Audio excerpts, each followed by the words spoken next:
ഒരു നിമിഷം നിങ്ങൾ ഒരു ത്രികോണ ഷേപ്പിലുള്ള നീല നിറത്തിലുള്ള ഒരു രൂപം ചിന്തിക്കുക. ഇനി അതേ രൂപം ഒരു ചുവന്ന കളറിലുള്ള ഒരു സർക്കിളായിട്ട് മാറുന്നതായിട്ട് ചിന്തിക്കുക. തീർച്ചയായിട്ടും നിങ്ങൾക്കത് മാറ്റാൻ പറ്റിയില്ലേ?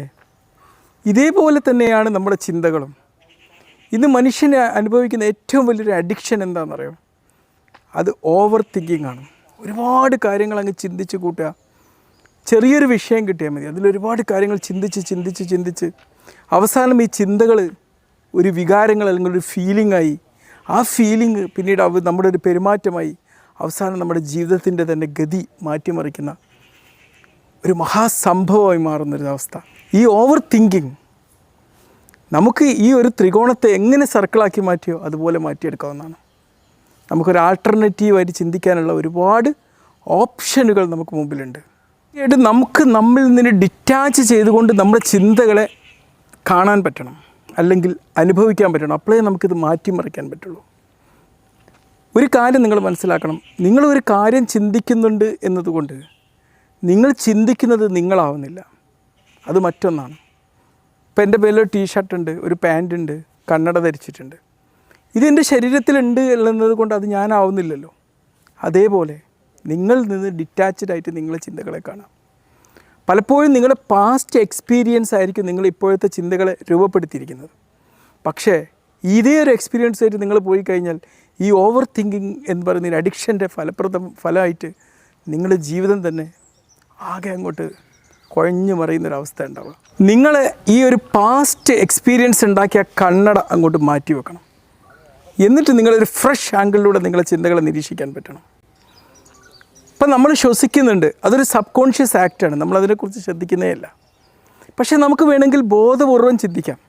ഇപ്പം എൻ്റെ ശ്വാസം ഉള്ളിലോട്ട് പതിയുന്നതും ഈ മഞ്ചേരിയിലെ ഈ പാർക്കിൽ ഇരുന്നുകൊണ്ട് ഒരു ഫ്രഷ് എയർ ഞാൻ ശ്വസിക്കുന്നു, ആ ശ്വാസം എൻ്റെ ഉള്ളിലോട്ട് പതിയുന്നു, എന്നിട്ട് അത് പുറത്തോട്ട് പോകുന്നു. ഇതിനെക്കുറിച്ച് കോൺഷ്യസ് ആയിട്ട് എനിക്ക് ചിന്തിക്കാം ഇല്ലേ? അതുപോലെ നമ്മുടെ ചിന്തകളെ നമ്മൾ കോൺഷ്യസ് ആയിട്ട് ചിന്തിക്കാൻ വേണ്ടി പഠിക്കണം. ഇപ്പോൾ നേരത്തെ ഞാൻ പറഞ്ഞു, നിങ്ങൾ ട്രയാങ്കിൾ ചിന്തിച്ചു ബ്ലൂ കളറിൽ, എന്നിട്ട് അതിനെ നിങ്ങൾ ഒരു സർക്കിളാക്കി മാറ്റി, റെഡ് സർക്കിളായിട്ട് മാറ്റി. ഇതുപോലെ നിങ്ങൾ തന്നെ അങ്ങോട്ട് മാറ്റാൻ വേണ്ടി ശ്രദ്ധിക്കാൻ, ഒബ്സർവ് ചെയ്യാണ് വേണ്ടത്. അപ്പോൾ ആദ്യം നിങ്ങൾ പാസ്റ്റ് എക്സ്പീരിയൻസിൻ്റെ ഈ കണ്ണട അഴിച്ചു വെക്കുകയാണ് ചെയ്യേണ്ടത്. നിങ്ങളിപ്പോൾ ഒരു ദിവസം ചെയ്യുന്ന പല കാര്യങ്ങളും ചെയ്തുകൊണ്ടിരിക്കുകയല്ലോ. അപ്പോൾ ഉദാഹരണം നമ്മൾ കൈ വാഷ് ചെയ്യുകയാണെങ്കിൽ, ആ വാഷ് ചെയ്യുന്ന സമയത്ത് നമ്മൾ അൺകോൺഷ്യസ് ആയിട്ട് നമ്മൾ എന്തെങ്കിലുമൊക്കെ ചെയ്യുന്നതിന് പകരം നമ്മൾ ബോധപൂർവം അതിൻ്റെ ഒരു ആക്റ്റിലേക്ക് ശ്രദ്ധിക്കുക. ആ വെള്ളം നമ്മളിലേക്ക് പതിയുന്നത്, ആ സോപ്പ് നമ്മളിലേക്ക് പതിയുന്നത്, ഇതൊക്കെ നമ്മൾ ചിന്തിച്ചുകൊണ്ട് നമ്മൾ തന്നെ ഒരു കൺസ്ട്രക്റ്റ് ചെയ്യുകയാണെങ്കിൽ നമുക്ക് എന്ത് ചെയ്യാൻ പറ്റും? ഇതുപോലെ നമുക്ക് കോൺഷ്യസ് ആയിട്ട് ചിന്തിക്കുന്നൊരു ശീലം ഉണ്ടാക്കിയെടുക്കാൻ പറ്റും.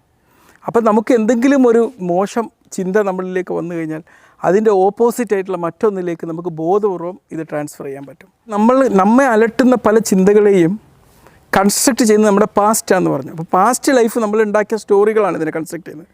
അപ്പോൾ ഇതിന് ഒരു ആൾട്ടർനേറ്റീവ് സ്റ്റോറി നമുക്ക് കണ്ടെത്താൻ പറ്റും. പലപ്പോഴും ജീവിതത്തിൽ ഒരുപാട് പ്രശ്നങ്ങളൊക്കെ ഉണ്ടായ വ്യക്തികൾ പിന്നീട് അതേ പ്രശ്നത്തിൽ നിന്ന് തന്നെ സക്സസ്ഫുൾ ആയതിൻ്റെ പിന്നിലെ കാരണം എന്താ? അവരിതിനൊരു ആൾട്ടർനേറ്റീവ് സ്റ്റോറി ഉണ്ടാക്കിയതാണ്.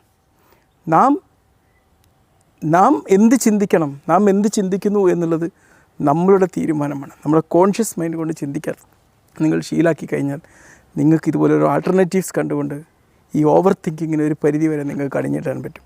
ഒരു സുപ്രഭാതത്തിൽ അത് സാധ്യമായിക്കൊള്ളണമെന്നില്ല. പക്ഷെ നിങ്ങൾക്ക് പ്രാക്ടീസ് മേക്ക് പ്രോഗ്രസ് എന്ന് പറയുന്നത്, ആ പ്രോഗ്രസ് അവസാനം നിങ്ങൾക്ക് എന്താക്കും? പുതിയ സ്റ്റോറികൾ ഉണ്ടാക്കി നിങ്ങൾ ഈ ഓവർ തിങ്കിങ് ഉണ്ടായാൽ പോലും അതൊരു പോസിറ്റീവ് ആസ്പെക്റ്റിലേക്ക് കോൺഷ്യസ് ആയിട്ട് കൊണ്ടുവരാൻ നിങ്ങൾക്ക് സാധ്യമാകും. Okay, be healthy, by.